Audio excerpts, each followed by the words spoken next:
बहुत लंबे समय के बाद अनजाने राहों में अनजाने रीतियों से कुछ ऐसी खुशियां, कुछ ऐसी बरकतें और कुछ ऐसे उपहार हमारे जीवन में प्रवेश कर हमारे साथ रह जाते हैं, परंतु लंबी समय तक या फिर उम्र भर हमारे साथ ना रहते हुए बीच में ही वो उपकार या फिर वो खुशियां हमसे दूर हो जाते हैं, तो हमारी शिकायतें बढ़ जाती हैं।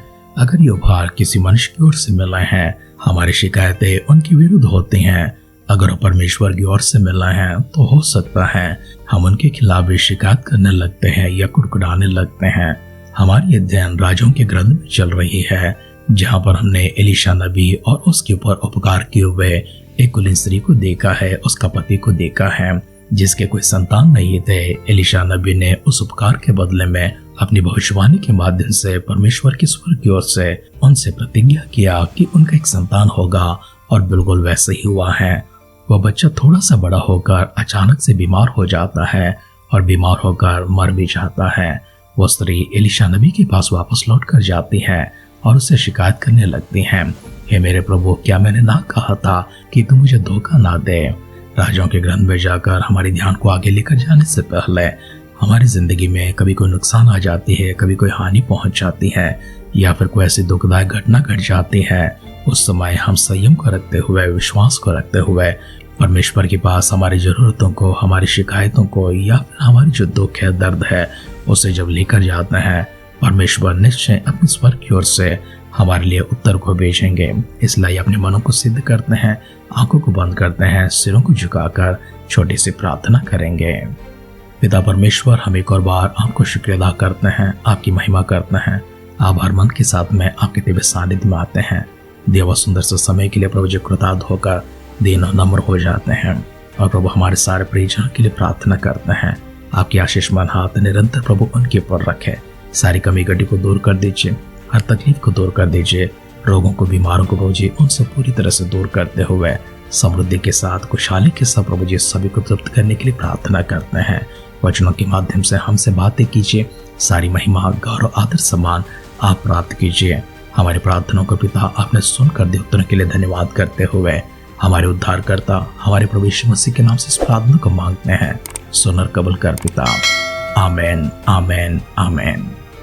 आध्यात्मिक जीवन की दैनिक खुराक सुन रहे हमारे सारे प्रिय श्रोताओं को, परमेश्वर के प्रिय भक्तगणों को प्रभु यीशु मसीह के नाम में प्यार भरा जय मसीह की सुप्रभातम और शुभोदय कहते हुए हम सबका मनपसंद ध्यान केंद्र आध्यात्मिक जीवन की दैनिक खुराक में और इस नए दिन में आप सबका स्वागत करते हैं। हमारे अध्ययन राजों की दूसरी ग्रंथ 4 अध्याय में चल रही है, जहाँ पर हमने पहला वचन से लेकर 17 वचन तक अब तक गौर किया है। आज 18 वचन से पढ़ते हुए हमारे ध्यान को आगे बढ़ाएंगे। तो आइए हम सब मिलकर राजाओं का दूसरा ग्रंथ 4 अध्याय का 18 वचन से पढ़ते हुए हमारे ध्यान में आगे बढ़ेंगे। और जब वो लड़का बड़ा हो गया, तब एक दिन वह अपने पिता के पास लवने वालों के निकट निकल गया और उसने अपने पिता से कहा, आह मेरे सिर, आह मेरे सिर। तब पिता ने अपने सेवक से कहा, इसको इसकी माता के पास ले जा। वो उसे उठाकर उसकी माता के पास ले गया। फिर वह दोपहर तक उसके घुटनों पर बैठा रहा, तब मर गया। तब उसने चढ़कर उसको परमेश्वर के भक्त की खाट पर लिटा दिया और निकलकर कीवड़ बंद किया। तब उतर गई और उसने अपने पति से पुकार कर कहा, मेरे पास एक सेवक और एक गदही तुरंत भेज दे कि मैं परमेश्वर के भक्त के यहाँ झटपट हो जाऊं। उसने कहा, आज तो उसके यहाँ क्यों जाएगी? आज ना तो नए चांद का और न विश्राम का दिन है। उसने कहा, कल्याण होगा। तब उस स्त्री ने गदही पर काटी बांध कर अपने सेवक से कहा, हाँक के चल और मेरे कहे बिना हाँकने में ढिलाई ना करना।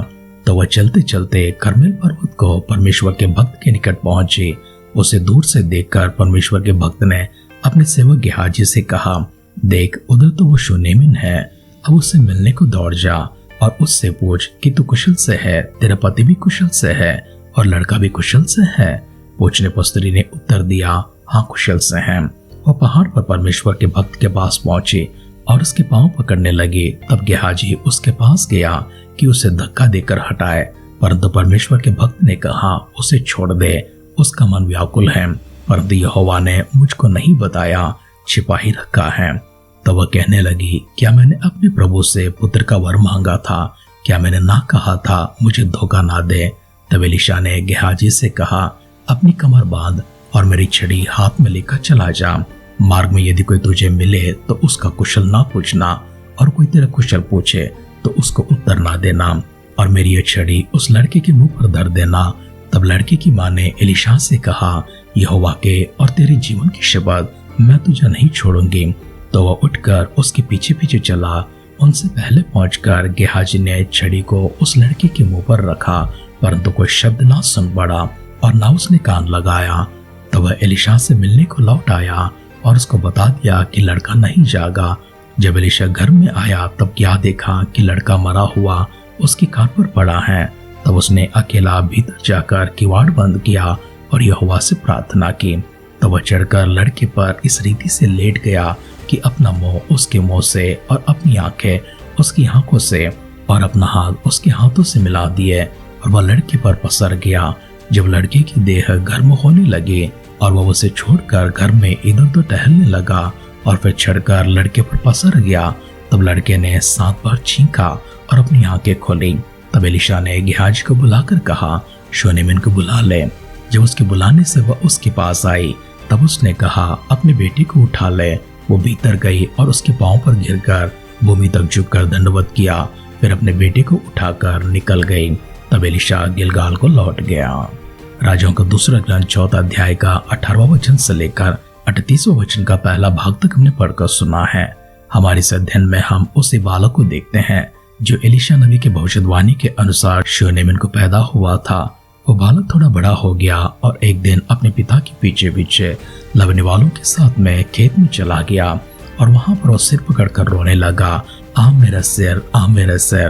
तब उसके पिता ने अपने सेवक से कहा, इसे अपने माँ के पास लेकर जा। उस सेवक ने उसको गोद में उठाकर उसके माँ के पास ले आया। वह दोपहर तक उसके घुटनों पर पड़ा रहा, उसके बाद में वो मर गया। उसकी माँ ने उस बच्चे को एलीशा नबी की कोठरी में ले जाकर उसके काट पर लिटाकर किवाड़ बंद करके अपने पति से कहती है, मेरे लिए झट से एक गदही को सिद्ध कर और एक सेवक को मेरे संग भेज देना, मैं परमेश्वर के भक्त से मिलने को जाती हूँ। उसका पति ने उससे कहा, आज तो उसके यहाँ क्यों जाएगी? आज ना तो नए चांद का और न विश्राम का दिन है। उसने कहा, कल्याण होगा। उस स्त्री ने गदही पर काटी बांधकर अपने सेवक से कहा, हाँक के चल, और जब तक मैं तुझसे ना कहूँ तब तक हाँकने में ढिलाई ना करना। दूर से ही उससे आते हुए एलीशा ने देख लिया और गेहाजी से कहा, ये तो शूनेमिन है, जाकर उससे पूछ, क्या तू कुशल है? तेरा पति कुशल है और तेरा बच्चा कुशल है? गेहाजी ने जब उससे पूछा, सब कुशल है, लेकिन उत्तर देने के बाद कर्मेल पर्वत के ऊपर चढ़कर एलीशा के पांव पर गिर जाती है। गेहाजी आकर उसे धक्का देकर उसे हटाना चाहता है। एलीशा ने कहा, इसका मन व्याकुल है, लेकिन ये बात परमेश्वर ने मुझसे नहीं बताया, छिपा ही रखा है। उस स्त्री ने सारा हाल एलीशा को बताया। तब एलीशा ने गेहाजी से कहा, मेरी छड़ी को लेकर जा और बच्चे के मुंह पर रख देना, और मार्ग में जाते समय न किसी को कुशल प्रश्न पूछना और न किसी के प्रश्न का उत्तर देना। सीधे जाकर उस बालक के मुंह पर इस छड़ी को रख देना। लेकिन उस स्त्री ने कहा, मैं तुझे नहीं छोड़ूंगी, तुझे मेरे संग चलना होगा। उसके विवश करने पर एलीशा उसके संग चलता है, लेकिन गेहाजी उससे पहले निकल जाता है। गेहाजी ने जाकर एलीशा के कहने के अनुसार उसकी छड़ी को बालक के मुंह पर रखा, लेकिन उसे ना तो कुछ सुनाई पड़ा है, ना ही वह आंखें खोलकर देखता है, और वह एलीशा के पास आकर इसी बात को कहता है। तब एलीशा झट से उस कमरे में चला जाता है, सभी को बाहर कर देता है, एकांत में रहता है, और उस बच्चे के ऊपर उसके मुंह से अपना मुंह, उसके आंखों से अपनी आंखें और उसके हाथों से अपने हाथ मिलाते हुए उसके ऊपर पसर किया। जब थोड़ी सी गर्मी उसे आने लगी, फिर कमरे में यहाँ वहाँ टहलते हुए फिर से एक बार ऐसी करते हुए 3 बार उसके ऊपर पसर गया। उसके बाद उस लड़के ने 7 बार छींका और अपनी आंखें खोली। तब एलीशा ने गेहाजी को बुलाकर कहा, शूनेमिन को बुला ले। जब उसके बुलाने से वह उसके पास आई तब उसने कहा, अपने बेटे को उठा ले। वो भीतर गई, उसके पांवों के ऊपर झुककर दंडवत की और अपने बेटे को लेकर चले गई, और एलीशा वहां से गिलगाल को चला गया। वचन सुन रहे प्रियजनों, परमेश्वर की ओर से जब हमारे पास आशीर्वाद आते हैं, आधे अधूरे नहीं आते हैं और अचानक से गायब भी नहीं होते हैं। परमेश्वर अपनी आशीर्वादों को हमारे जीवन में अपने उद्देश्य के साथ भेजते हैं और उद्देश्य के साथ ही हमारे पास रखते हैं। तो इसलिए विश्वास के साथ आइए हमारे जीवनों को प्रभु के हाथों में समर्पण करेंगे। अगर ऐसी कोई घटना हमारे जीवन में घट जाती है या कोई नुकसान या हानि हमको पहुंच जाती है, उसे प्रभु के पास लेकर जाएंगे और परमेश्वर उसे ठीक करेंगे उसे स्थिर करेंगे, उससे पूरा करेंगे और हमें वापस लौटा देंगे। आइए सिरों को झुकाते हैं, आंखों को बंद करेंगे, छोटी सी प्रार्थना करेंगे। पिता परमेश्वर, एक और बार आपका धन्यवाद करते हैं। आभार मन के साथ में आपके दिव्य सानिध्य में खुद को प्रभु जी दीनों नम्र करते हैं। आपकी सारी भलाइयों को, उपकारों को स्मरण करते हैं। हमारे सारे परिजनों के ऊपर एक और बार फिर से आपकी करुणा दृष्टि उतर आए, आपकी आशीषमान हाथ भी उतर आए। उनकी सारी प्रभु आवश्यकताओं को पूरी करते हुए स्वर के भंडार प्रभु जी उन पर लाते हुए उन्हें तृप्त करने के लिए दुआ करते हैं। पिता अपनी प्रार्थनाओं को सुनकर द्योतरण के लिए धन्यवाद करते हुए प्रभु यीशु मसीह की बादलों की आगमन अगर विलंब होगी तो फिर से एक बार कल सुबह मिलने का सौभाग्य प्रदान करे। अगर ऐसा ना तो प्रभु यीशु मसीह की बादलों की उस आगमन में हम सबको शामिल करने के लिए दुआ करते हैं। फिर से एक बार हर भलाई के लिए धन्यवाद करते हुए हमारे उद्धारकर्ता हमारे प्रभु यीशु मसीह के नाम से इस प्रार्थना को मांगते हैं। सुन और कबूल कर पिता। आमेन, आमेन, आमेन। आपका मनचाहा वरदान परमेश्वर आपको प्रदान करें। उस वरदान के माध्यम से ढेरों खुशियां, ढेरों आशीर्वाद निरंतर परमेश्वर आपके पास लेकर आए। पवित्र आत्मा का अभिषेक में, अगुवाई में आप चलते रहे। परमेश्वर के स्वर्गराज के लिए, प्रभु यीशु मसीह के बादलों के आगमन के लिए अपने आप को सिद्ध करें। हमारे सी दुआ और कामना के साथ आज के ध्यान कहीं पर समाप्त करते हैं।